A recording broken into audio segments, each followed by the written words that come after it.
Dari topik pilihan berikutnya kami akan mengajak Anda untuk menyimak informasi emiten pilihan yang berhasil dihimpun oleh tim redaksi kami. Menjelang akhir tahun 2021 cukup banyak dari emiten-emiten yang melantai di Bursa Efek Indonesia yang membagikan dividen interim. Dan ini juga menarik perhatian dari para investor dan trader di pasar modal Indonesia.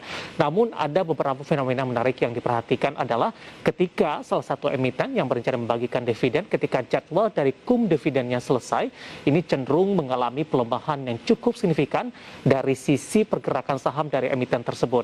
Nah, hal ini juga terjadi pada ISAT pemirsa, di mana harga saham PT Indosat Tbk atau ISAT kembali melemah tajam hingga menyentuh batas auto rejection bawah atau ARB pada perdagangan sesi 1 Kamis 9 Desember 2021. Rentetan pelemahan ini terjadi sehari setelah jadwal pembagian dividen interim di pasar reguler dan juga negosiasi yang jatuh di 6 Desember 2021. Mengutip data RTI pada penutupan perdagangan sesi pertama di 9 Desember 2021, saham PT Indosat Tbk kembali mengalami tekanan yang cukup dalam atau auto reject bawah di level 6.550 dengan mengalami pelemahan 6,76%. Dengan pelemahan ini, saham Indosat telah mencatat hat-trick ARB 3 hari berturut-turut.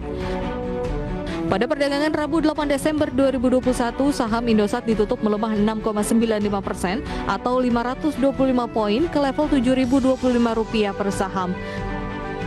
Sehari sebelumnya, Selasa 7 Desember 2021, saham Indosat juga ditutup melemah 6,79% atau 550 poin ke level Rp7.550 per saham, sehingga saham Indosat telah anjlok 19,1% dalam 3 hari perdagangan terakhir.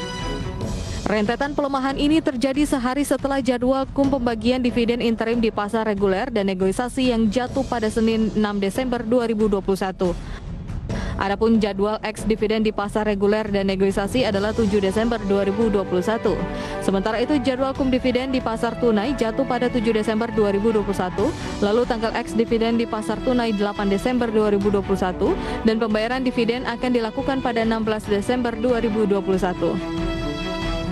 Berdasarkan keterbukaan informasi di Bursa Efek Indonesia, Indosat akan membagikan dividen sebesar Rp4,99 triliun untuk tahun buku 2021 atau sebesar Rp920,14 untuk setiap sahamnya.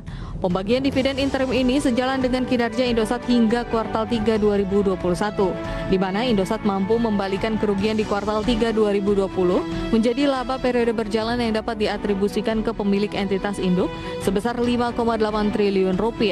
Sebelumnya, pada periode yang sama tahun sebelumnya, Indosat mencatatkan rugi bersih Rp457,5 miliar.